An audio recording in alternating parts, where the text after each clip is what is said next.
أعوذ بالله من الشيطان الرجيم بسم الله الرحمن الرحيم السلام عليكم ورحمة الله وبركاته abalayi baffe ab'olulango abagoberezi baffe tubalamusiza n'ekiramuso eky'ekitiibwa ate era tugguse ku lutimbo lw'emirembe Salam TV ne programu yaffe nga bulijjo ekkubo nze Mustafa Muhammad Mtuhe twetaaga okumanya tutambula tutya tutambudde tutya kiki kye twetaaga ntanda ki gye twetaaga mu nsi eno okutuuka gye tulaga mukadde waffe musomesa waffe Sheikh Idris Ahmad Kasujja Lubobbo okuva mu Emirates College Nkowe yatuuse dda ate tulabe nga tweyongera okutegeera butya ensi bwe tunaagiyitamu emirembe tutuuke gye tulaga nga tetulina buzibu bw'amaanyi. Sheikh tusanyusa okukulaba. Alhamdulillah nange nsanyuse okubeera nammwe.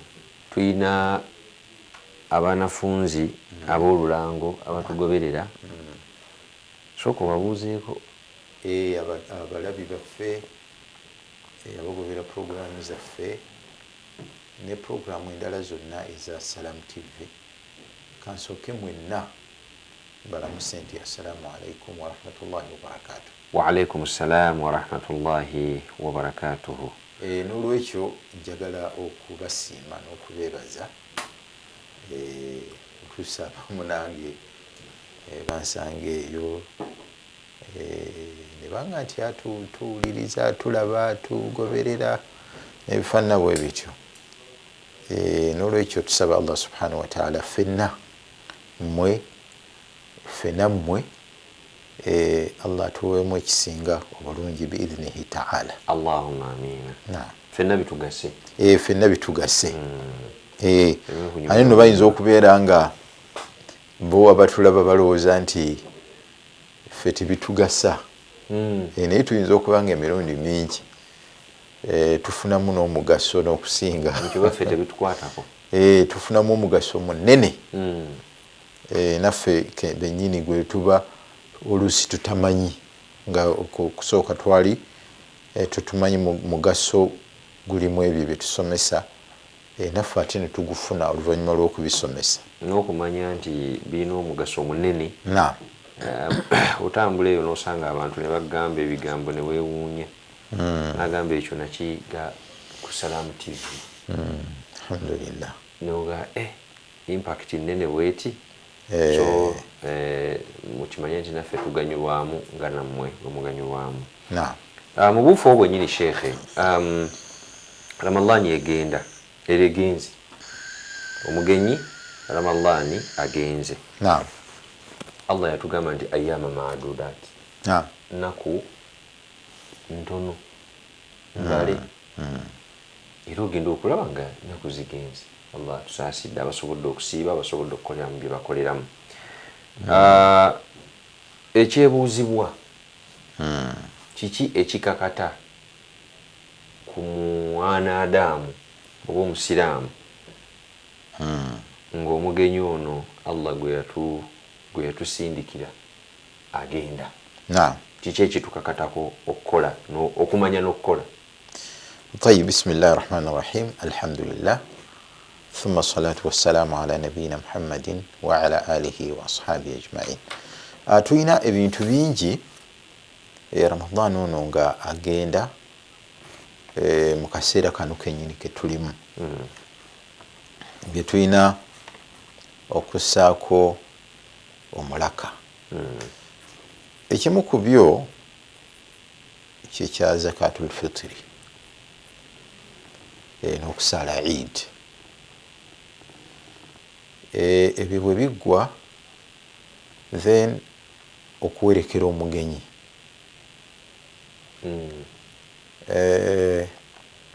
okuliwa ennaku ezaayita n'ekirala obutayanika obutayoza ate netwanika mu ttaka. Ebintu ebyo byenjogedde tusaana tubitunuulire era tubiseeko nnyo ebirowoozo. Ekisookera ddala nga bwe mbagambye nti zakatul fitri etukakatako ng'abasiraamu kubenga osiiba wasiiba obanga tewasiiba.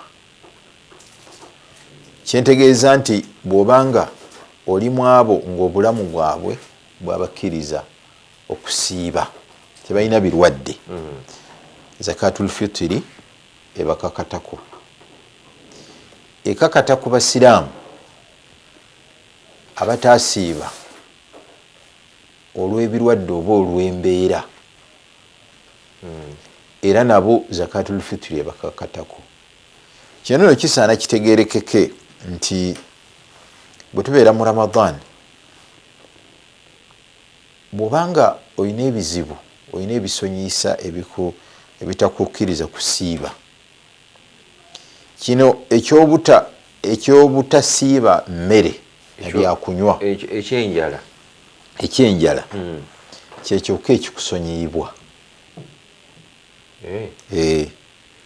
Ebirala olina okubikola nga abasiibe bwe babikola.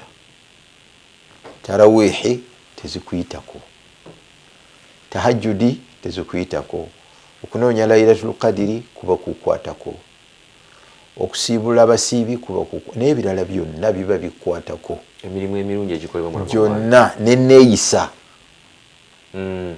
Kwegamba nti gwe togamba nti bwebaga nti omuntu waba asiibye tavuma takola kina, noga nti nze ati nze sisiiba olw'okuba nyina ekisonyisa bwekiti ne bwekiti. Kasita obeera mu kisiibo ebyo byonna bikwatako. Ate era bw'oba ovudde mu kisiibo nga bwe bakubiriza ono asiiba nti toyoza toyanika mu ttaka, tokola kino kikole bwoti, sigala ng'okola bwoti, naawe biba bikwatako. Togamba nti olw'okuba saali mu kusiiba oba seetaba mu kusiiba n'olwekyo nze ndowooza situnuulirwa nga bali. Kakati ebintu waliwo omuseera bye bayita atakafulu ijtimai, kugamba okwasizaako banno, okwasiza awamu mu society, nga alina ayamba atalina. Ekintu ekyo kikulu nnyo mu busiraamu, era kyova olaba nga obusiraamu mu ngeri nnyingi bukikubiriza. Waliwo n'ebibaada ezimu nga bw'oba olina kyosobeza baga nti liisa, wala ku ssente obeeko b'okola ki, b'oliisa. Ekintu ekyo bannange kikulu nnyo nnyo nnyo, ujama. Era kati nakino ekya zakatul fitiri mwe kigwa, wayut'imuna at'ama ala hubbihi miskinan wa yatiman wa asira. Kakati ate bwe tuba nga tuwa zakatul fitiri eno tuteekwa okulowooza ku bantu bonna. Tuteekwa okulowooza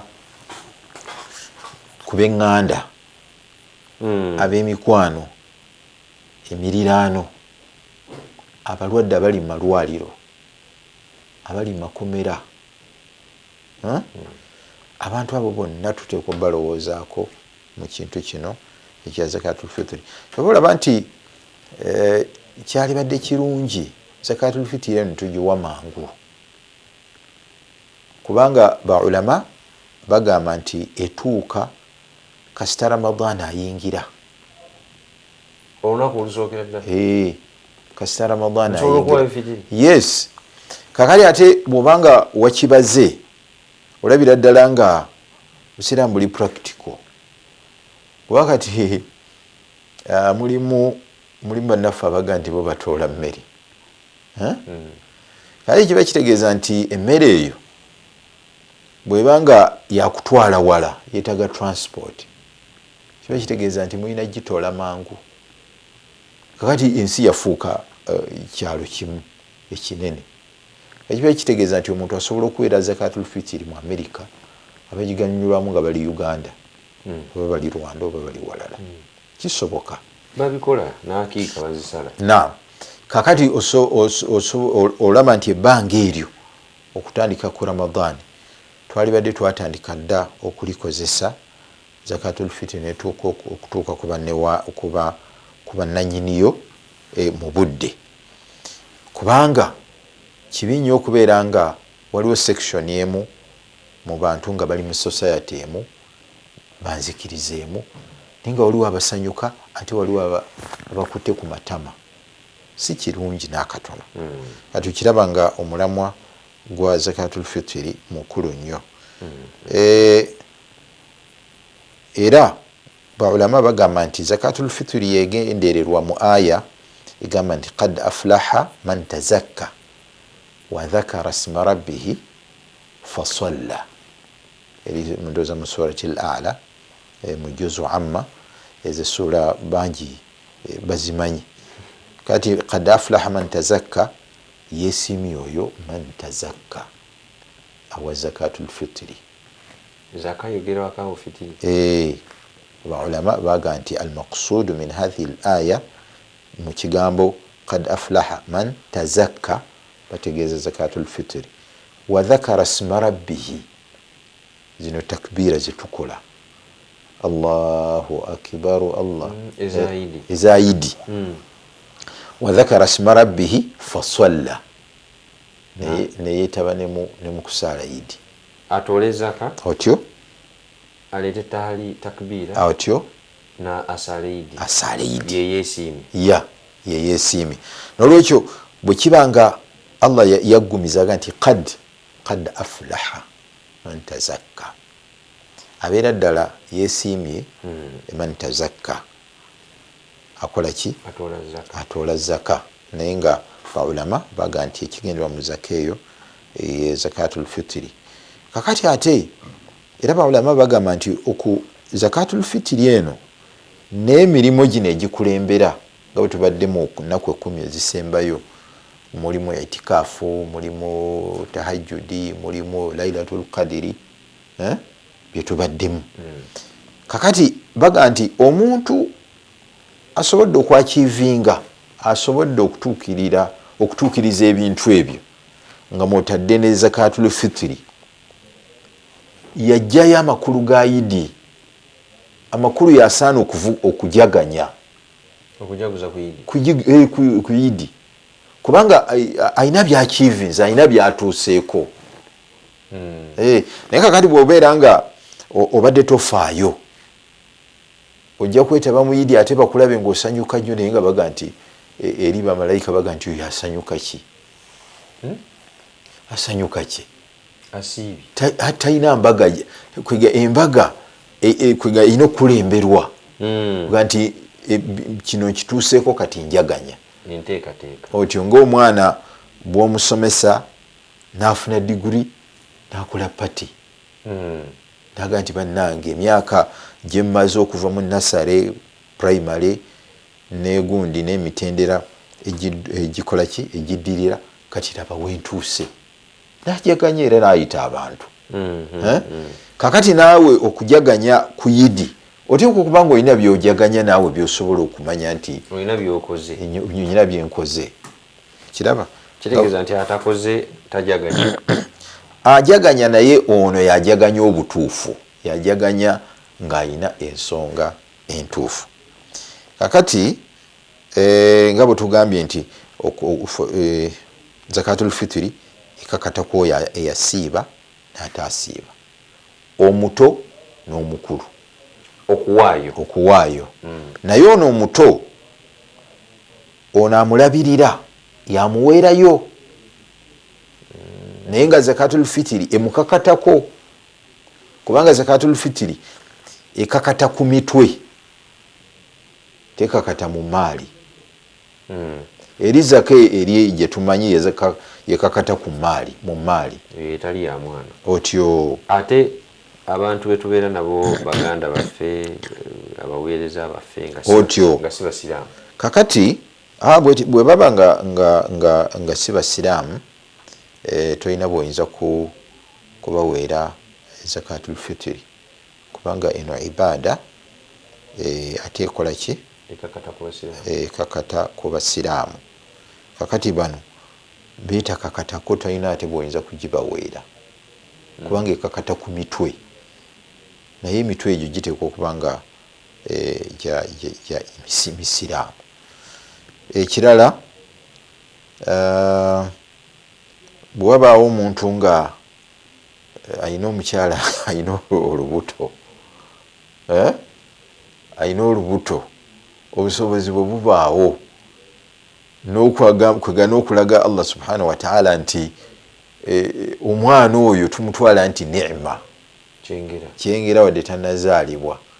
Olaba bagamba nti bw'oba obala abantu nga bano boolabako bali 9 ng'obusobozi bwe buli n'oli mubale owere 10 oba oliawo kiyinza n'okuyamba omwana oyo nabeera nga afuna baraka wadde nga aba tannajja mu nsi, kubanga olaze okweteekateeka okulungi okwenjawulo ng'omubala nti ekyengera ekiva eri Allah subhanahu wa ta'ala, wadde nga tonaba kumulaba naye bawulama baga nti kyalibadde kirungi obusobozi bwebanga webuli omwana ali mu lubuto oyo agenda okuzaalibwa naye omuweere.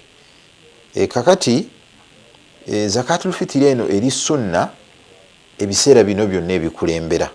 Kakati enjuba bwegwanga yidi yankya tugisaala nkya, naye kasita magharibi eyingira ne baga nti omwezi gulabise, awo efuuka wajibu okugitoola n'emabega oba olina chansi okulindiriza.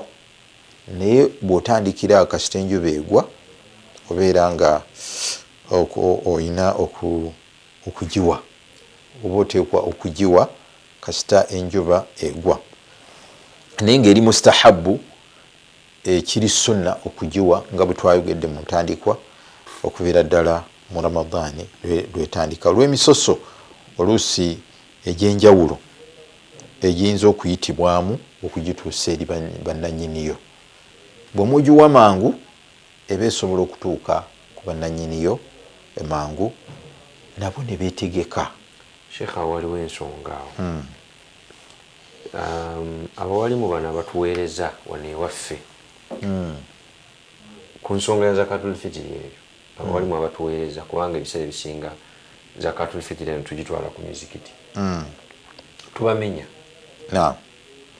Zakatu tugireeta ku wano takbira wezinyookera awa tunatera okusaala abantu webaleetera fitiri oba ekiro nkeera ate abo batono kati nga amanyi omuwalimu wasula nadduka natwalayo fitiri. Abawalimu bano bakaluubirirwa okugaba zaka eno mu budde buno obwaki, ne bano abalina okugifuna wano tubayo tetunakutuukawo, abalina okufuna zaka abamanyi nti nze sheekhe yanta oba imaamu wange yanta mu kifo ky'okubeereka nga nabo bajaguza ate bajja kutandika kusimba layini ebitalabika gwegira wano mugira muli awo. So singa imaamu tuba twamuwadda fitiri obudde bugenda okutuuka, kubanga ye abantu babeera abamanyi oludda wabusiraamu yitirako wano nga bajjanga banona fitiri waabwe gye tubeerera ewaffe nga tujaguza, nabo babeere ewaabwe nga bakola ki ensobi tugikoleere.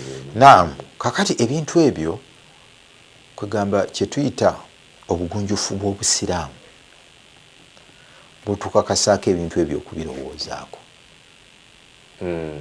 nti omubaka sallallahu alaihi wasallam waba yagamba nti aghunuhum ani sual, mubateeke mu mbeera ey'okwesobola ebataasa okusabiriza. Kakati olabira ddala nga ekifaananyi ekyo kyoleese basimba layini, naye basimba layini yidi ewedde. Olabira ddala nga ebintu ebyo mesagi y'omubaka tuba twabulamu okugitegeera, tuba tukyabula. N'olwekyo Allah akusasula obulungi ekintu ekyo abawalimu nammwe be babisomera mwongere okukirowoozaako. Omanye nti abantu bano balina okweteekateeka, naye nze bwe nkola bwe nti mba mbatadde mu mbeera ey'okweteekateeka okulungi, kubanga hadithi eri endala egamba nti tu'matun tuhuratun liswaimin wa tu'matun lilmasakin kyakutukuza musiibi ate kyakulya eri ono omuki atesobola. Kakati gwe ekyokutukuza ekisiibo kyo osobola okifuna ne bwoba nga owaddeyo ku makya ng'ogenda mu yidi gweosobola okifuna, naye kakati oli owookubiri Sheikh oba obwongo ayogera oba abantu obwongo bubawa nti ezaka eno ya muwalimu kakirowooza bwe nti ku mizikiti egy'enjawulo bwe tuba nga tulowooza bwe tutyo tuba era tuba tulina okwetereeza eyo gundi embeera eyo tuba tulina okugitereeza essente zino si zaabawalimu. Kyova olabanga n'abamanyi bangi ekintu kino ekyoku insistinga nti zaka eyo tuteekwa kugiwa mu mmere, bakitwala nti omuntu insistinga ku kintu ekyo aba teyategeera meseji ya mbaka sallallahu alaihi wasallam. Ekiraba kakati waliwo nno ate kineewuunyisa nti waliwo amawanga agamu gye mmanyi nga bayinsistinga ku kintu ekyo, naye mwana wattu bw'olaba bwe kitambula physically weewuunya lwaki bayinsistinga kugamba nti oteekwa kugiwa mu mmere. Kubanga amawanga agamu naddala mu localities ezimu mu bibuga muki waliwo amawanga agamu nga si kyangu ekyakufuna nabagundi bakuwa zaka zakatul fitiri eyo nga bakunoonya bunoonya abamu bagiweereza bweru wa bitundu byabwe oti obweru wa bitundu byabwe. Kakati bw'ogamba nti olina kuwaayo mmere ate gw'otodde ssente, kubanga kati bw'obanga for example ogenda gisindika Uganda tojja kujja mmere USA oba UK oba gisindika Uganda mu DHL oba mu gundi nti bagigire kibeera costly era ogenda kusindika ssente. Kakati kati tashaddudu eyo evaawa gwe kanyini owaddeyo ssente ate noono zasinga okwetaaga okusobola okukola okuteekateeka akamere ke nga bw'akaagala, ate gw'onsistinga nti ki bwe kuba kusanyusa beetaavu abatasobola beetabe mu masanyu ga Idi muwe choice muwe options so si gwe kumusalirawo. Kati eyo gye nkugambye eyo mu mawanga agamu gye bayinsistinga kati bano abagiwa kye bakola agenda ku dduuka n'agula n'asasula ssente n'agamba nti mpimira ekiro za gundi 20 kuba nyina abantu bwe bati n'amuwa ssente nabuga nti kati gwe bw'onaalaba abagyetaaga ng'ogibawa kati wedduuka abasanga eruddawo owulidde agibawe kulinga kwejjako. Kati ebintu ebimu bannange waliwo kibayita twakyogerako wano kibayita fiqhul waqi okutegeera ebintu nga bwe biri ku ground. Kakati mu hadithi eyo yennyini gye beesibako mulimu muweeyo zaka saa' min tamur wa saa' min sha'ir. Hadithi bwegamba na ngano. Kakati mu nsi yonna tekyali kumpi bantu balya ntende nga mmere. Kati bwe besiba ku harufiyati nas tinasu kye yayogera ojja kusanga tebakyali balya ntende. Entende kati bazirya nga fruit ne Bawarabu bennyini bagattako bugasi kugoni oli alyayo bbiri engano nabbi sallallahu gye yayogerako bagye balyanga ekiseera era si eyo si yeno gye tulya olwaliro tusobola ogirya sha'ir kati kumpi y'engano gye bawa ensolo whole grain tetukyasobola kugirya waliwo alimu omu yali akinyoyo naga nti n'ensolo ezimu tezikyagirya. Kakati harufiyatu nas tyaa nasu bweti bwegamba bwino bwati bwagamba ojja kukisanga nga wekalubiriza ate n'ekigendererwa nekitatuukirira kati oli alaba neyeebuuza naga nti kakati tuli kuki ali ku nkola ya mutuno Sheikh kkiriza tuwummulemuuko naye bwe tukomawo ekibuuzo kino leka tukireke mu ddiiro wadde simanyi oba obadde omazeeyo ku gundi wali zakatul fitri tutegedde baani abagiwa naddiru eweebwa era galuddawa yo fitiri baani abagifuna nyinza okubanga kubanga ensi yonna beetaavu ekigambo ekikozesebwa nti masakini beetaavu naye ensi yonna abantu noona awaayo yennyini mwetaavu wabula kubeera kukola ki kwerekereza so to what extent obusiraamu lwe bulaba ne bugamba nti ono ali mu beetaavu abasaana okufuna zakatul fitiri tugenda kuwummulamu katono tovaawo katukomewo